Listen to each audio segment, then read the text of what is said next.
Welcome to the mining investment event here in Quebec City. I am joined now by Joanne Jobin, the CEO and founder of the mining investment event. This is such an honor. Thank you for having me. Such an amazing event so far, so I'm excited to talk to the creator of such an amazing time here. So you launched the mining investment event just a few years ago, and it has already grown tremendously. What was the gap in the industry that you were trying to fill in the creation of this event? So this is our fifth year. So our fifth edition. Yeah. We started in 22, right after COVID. Yeah. So we had a lot of challenges, as you can imagine, but we were one of the first sort of live events out there. I felt it was time. The biggest gap that I could see in the mining industry is that Canada didn't have its own real independent one-on-one conference. Mining companies are, going to our peers, such as the Denver Gold, the Precious Metals Summit, which is a fantastic conference. They were going to London. They were going to all these places. And I'm like, the more mining companies I spoke to and the more big potential sponsors I spoke to, like, why aren't we doing this in our own backyard? We are conceivably the mining capital of the world. Why aren't we doing this here? So that was the gap. And the first year was very difficult. We started with 47 companies with 230 people, of which 81 were hard-won investors that we had to convince to come and see what we were doing. So people could see the vision of what we were trying to create. But what we're doing now is the same thing we were doing 5 years ago. Each company had their own personal one-on-one room. The evening events were all sponsored and wonderful evening events. Fantastic opportunities for people to network. Instead of depending on a broker to throw a party somewhere where you were lucky to get like a dry chicken wing with, a cracker. So I'm like, no, I'm coming from your side. I'm coming from the issuer side. When I go to a conference and I've spent all that money and time and effort to get there, it's not just about the meetings. It's about the whole experience. And that's why we had the audacity to call it the event. I love it. The confidence there. Yeah.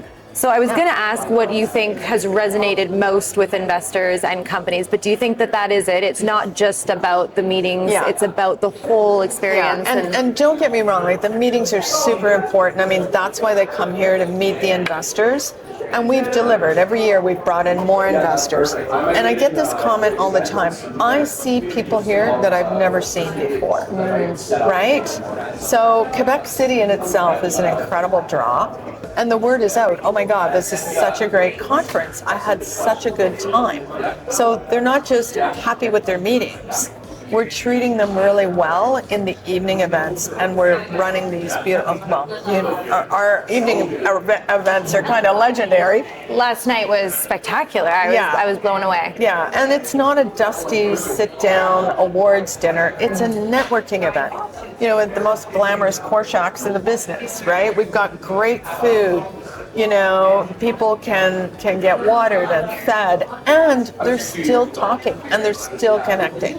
And the same thing happens with the casino. So every night it's a different event. And it's amazing. You talked about just how many people were here that first year, and now it's over like thousands of people from all over the world. We broke 1,200 yesterday, which was, I thought we'd have about 1,000. Yeah. But we broke 1,200 yesterday registered. So we've come a long way from that little conference. I had people telling me, you're crazy.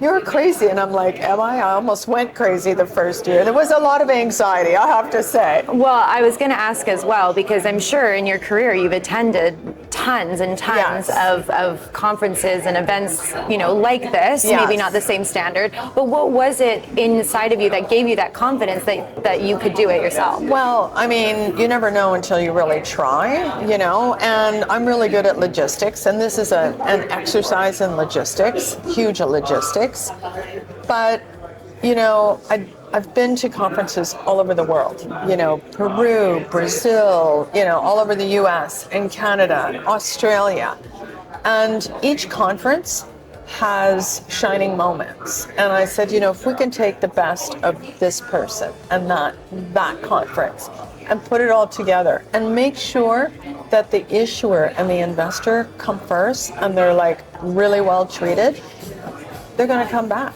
Like I say to the student, we sponsor 50 students, and I gave them my 10 rules for success. And one of them was like, if you promise somebody a steak dinner and they arrive at your house and there's a hot dog on the plate, they're not coming back. They're never coming back. So true. You right? you have to create that trust. Yes, and you have to outperform. Absolutely. Every year to bring them back. So now people are talking about us and like, this is a great conference. The city is wonderful. The actual, the urban space where we hold our conference is light, is airy. It's just a different experience. It really is. And I feel you can feel the buzz, you can feel the excitement from everyone, and everyone feels optimistic. I mean, again, obviously that has to do with the mining industry as a whole as well. Yes. And I wanted to ask, because obviously you've had a long career in investor relations and working in this world.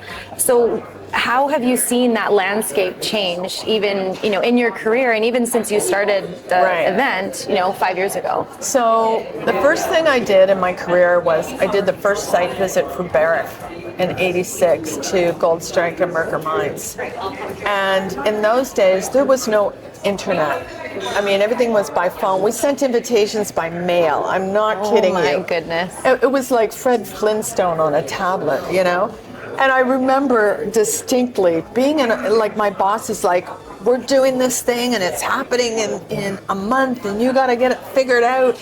I was in a phone booth, tearing out yellow pages. I mean, people don't even know what a phone book is. I know. Yellow pages, tearing out the yellow page. I had to find tent makers in Utah and get Johnny on the spots over there, and everything was coming over the salt flats and calling people and hotel reservations there was nothing.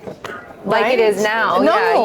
It's just like click a button now and it's done so for you. So that's the era I come from, and now of course it's social media and influencers. And one of the things we're going to do next year is we're going to create the Young Investors Program. So I want to bring 100 young investors who are interested in the mining field and not just, pushing a button and taking a chance. So this sounds interesting. This is the only industry where an investor is able to sit down with a CEO and actually talk to them. You're never going to meet the CEO of Walmart or of JP Morgan, Jamie Dimon, who I love, but you're never going to meet him.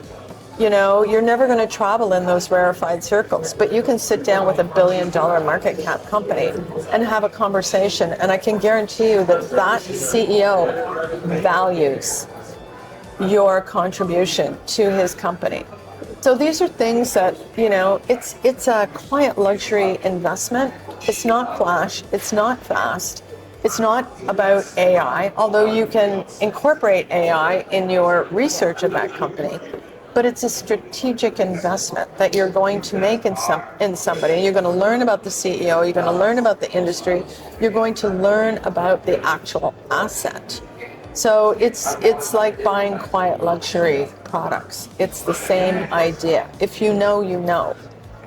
I love that. It's a deeper layer than I think some people kind of have this concept about it. And it just shows the intention and purpose that you have with this. So you talked about next year adding this Young Investors program. Anything else that we can look forward to I'm sure there's lots of ideas going around. But. We've got hopefully we're going to add another 50 companies next year, and then we're going to cap it. For a couple of years, we want to make sure we have the right amount of investors. We have 160 companies here, but out of that 160, only 140 are qualified to take one-on-ones with the investors that are here. So we have to be very careful with that. Yeah, you're setting a certain standard and you're keeping it at that level, right? Yeah, I don't want companies coming in and going, well, I didn't get the investor meetings I wanted because there's too many companies and not enough investors. So we have to be really careful of that and very mindful of that. So we need to grow, but we're going to grow in a mindful, respectful way. Mindful is a very good word. You can tell that you put a lot of care and effort into this event, and it's an honor to be here. And it's an honor to talk to you, and thanks for sharing all of that great information. Awesome. Joanne Jobin, thank you so much. Thank you.